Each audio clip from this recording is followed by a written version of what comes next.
Hello friends, आज का हमारा टॉपिक है anaemia.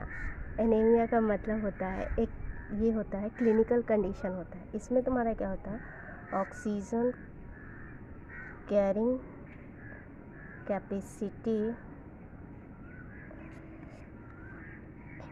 Capacity of blood reduce करता है।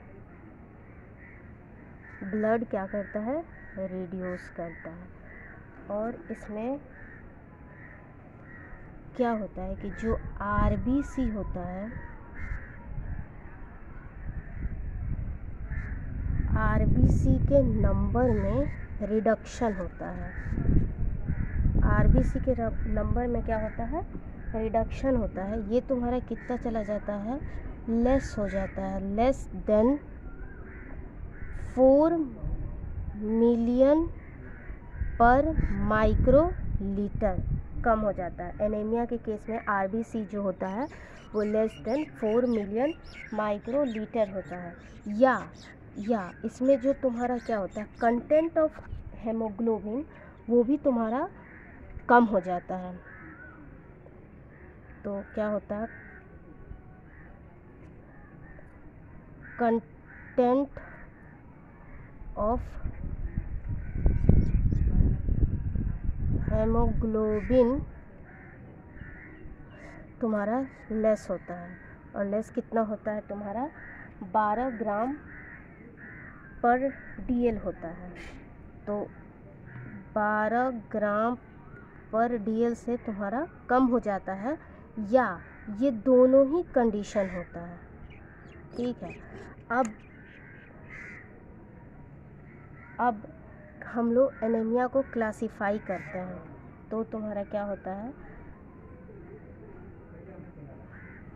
Classification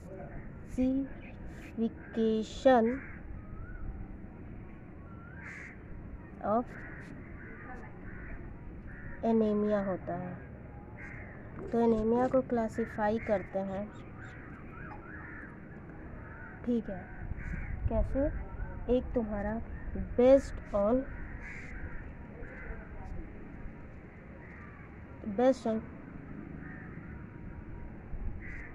cause of anaemia. Based on cause of anaemia ये तुम्हारा 4 तरीके का होता है। एक होता है तुम्हारा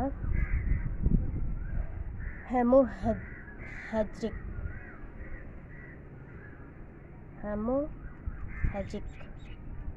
निमोनिया हो गया।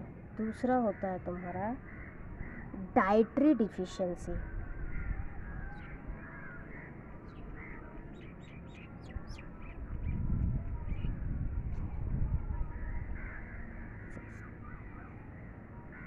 तीसरा होता है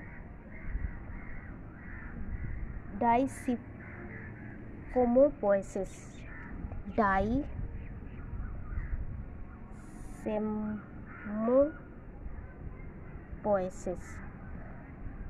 और चौथा होता है हेमोलाइटिक एमोनिया।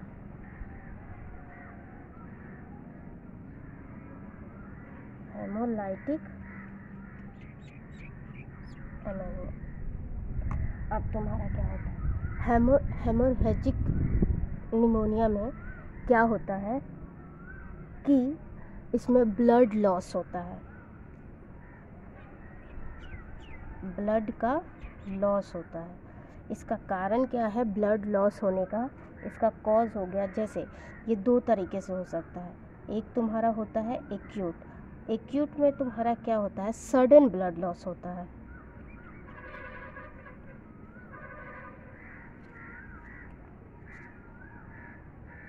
और दूसरा हो गया क्रोनिक में तुम्हारा क्या होता है कि धीरे धीरे ब्लड लॉस होता है।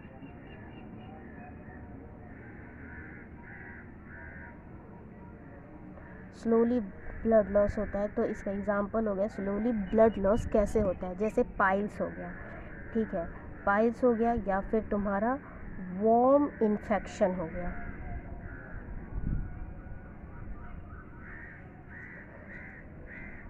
ठीक है, फिर डाइटरी डिफिशियंसी में क्या होता है कि आयरन, विटामिन एंड प्रोटीन की कमी से।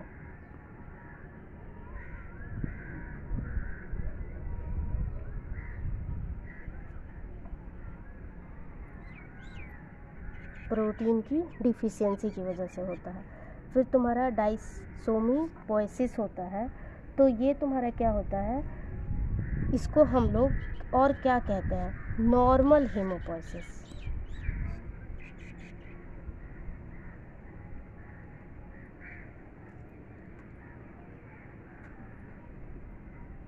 नॉर्मल हेमोपोइसिस कहते हैं। अब ये इसमें तुम्हारा क्या होता है कि ये जो होता है इसका कारण क्या होता है, जैसे एक्सरे हो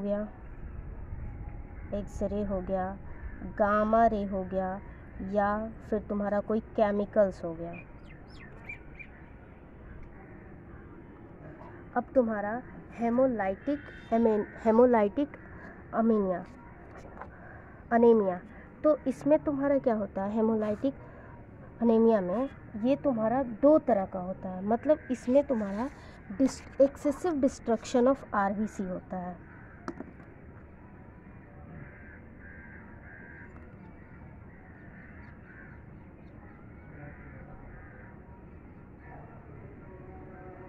एक्सेसिव डिस्ट्रक्शन ऑफ आरबीसी होता है। ये तुम्हारा दो तरीके का होता है। एक हो गया तुम्हारा इंट्रेंसिक, ठीक है, और दूसरा होता है एक्सट्रेंसिक। इंट्रेंसिक अनीमिया होता है और फिर तुम्हारा क्या होता है, एक्सट्रेंसिव अनीमिया होता है।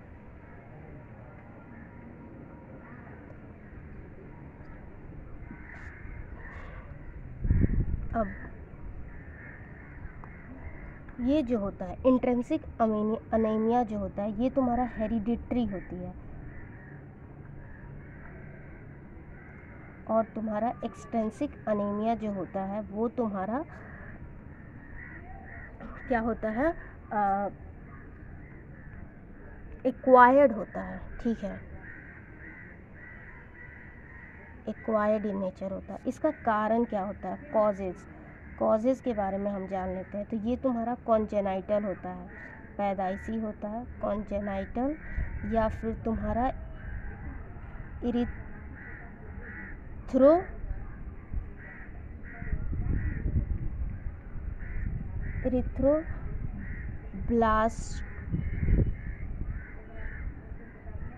ब्लास्टोसिस फेटालिस होता है, ठीक है, और तुम्हारा इसमें G6PD की डिफिशियंसी होती है। और तुम्हारा जो एक्सटेंसिव होता है मतलब ये एक्वायर्ड होता है, और इसका कारण क्या होता है, कॉजेज़, इसकी कारण ये होता है कि ये तुम्हारा एंटीबॉडी रिएक्शन करता है,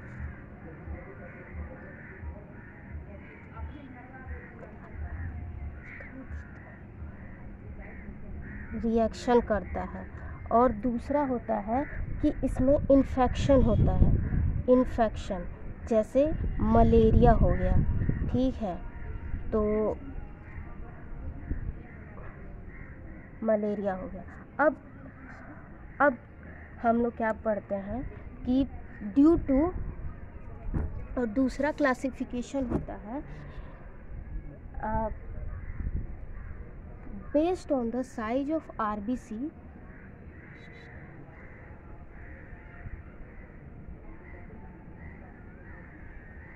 based on the size of RBC or content of or concentration of hemoglobin.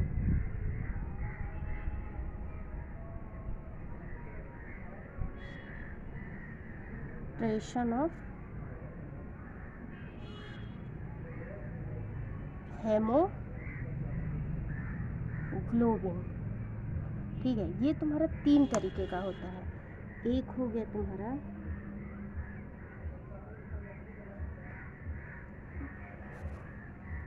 एक होता है तुम्हारा नॉर्मोसाइट, नॉर्मोसाइटिक। दूसरा होता है तुम्हारा मैक्रोसाइटिक, और तीसरा हो गया माइक्रोसाइटिक।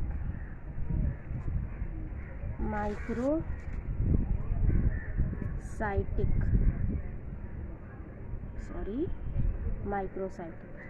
अब इसमें क्या होता है कि ये भी तुम्हारा दो तरीके से बांटा जाता है। एक होता है तुम्हारा नॉर्मोक्रोमिक के बेसिस पे, तो यहाँ हम लोग नॉर्मोक्रोमिक लिख देते हैं, नॉर्मोक्रोमिक। और एक जो होता है हाइपोक्रोमिक होता है, ठीक है, हाइपोक्रोमिक। नॉर्मो मतलब होता है नॉर्मल, क्रोमिक का मतलब होता है सेल, मतलब आरबीसी का जो सेल होता है वो तुम्हारा नॉर्मली होता है, इसमें हेमोग्लोबिन का कॉन्सेंट्रेशन कम होता है। लेकिन हाइपो मतलब हो गया लेस, और ये तुम्हारा क्रोमिक का मतलब हो गया सेल, जिसका सेल क्या हो, पेल कलर का हो, ठीक है। तो इसमें क्या होता है कि नॉर्मोसाइटिक में क्या होता है तुम्हारा कि आफ्टर एक्यूट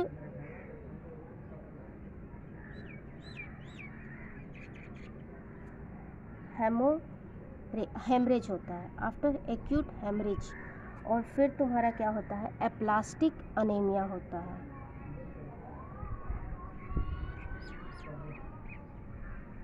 और तुम्हारा हाइपोक्रोमेटिक में ये तुम्हारा क्रोनिक हेमरेज हो जाता है,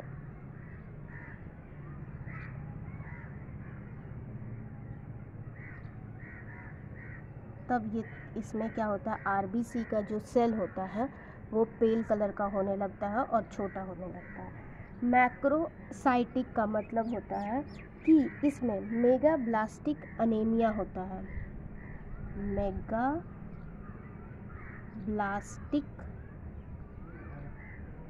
अनीमिया होता है। और मेगाब्लास्टिक अनीमिया किस कारण से होता है, ड्यू टू एक होता है डिफिशियंसी ऑफ विटामिन B12, और दूसरा होता है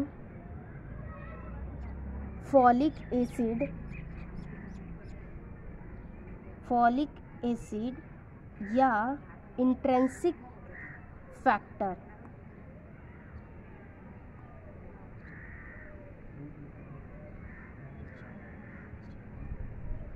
और तुम्हारा हाइपोक्रोमेटिक में क्या होता है, ये तुम्हारा सेकेंडरी लीवर डिजीज होता है,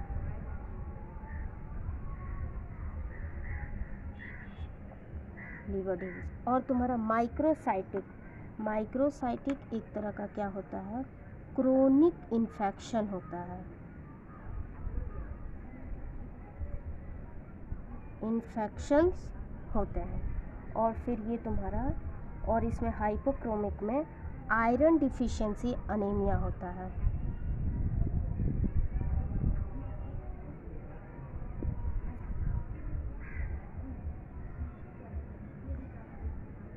अनीमिया होता है,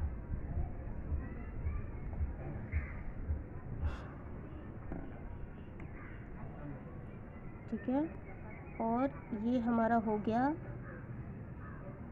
अनीमिया का दो तरह का क्या हो गया तुम्हारा क्लासिफिकेशन हो गया। एक तो तुम्हारा हो गया based on cause of anaemia, और दूसरा हो गया तुम्हारा कॉन्सेंट्रेशन ऑफ हेमोग्लोबिन या साइज ऑफ द आरबीसी। तो अगर आपको मेरा वीडियो अच्छा लगा तो लाइक करें, सब्सक्राइब करें और कमेंट करें। धन्यवाद।